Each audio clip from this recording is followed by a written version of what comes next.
پیرمرد دست بر شانه پسر گذاشت و گفت: پسرم، اگر نبرد کنیم من پیروز می شوم یا تو؟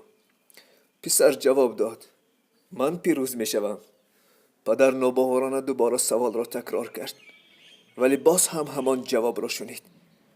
او با ناراحتی از کنار پسرش دور شد و بعد چند قدم دوباره سوال را تکرار کرد که شاید جوابی بهتری شنود. پسرم، من پیروز می شوم یا تو؟ این بار پسر گفت: شما پیروز می شوید پدر، شما. پدر کنجکاوانه پرسید: چرا از اول این را نگفتی؟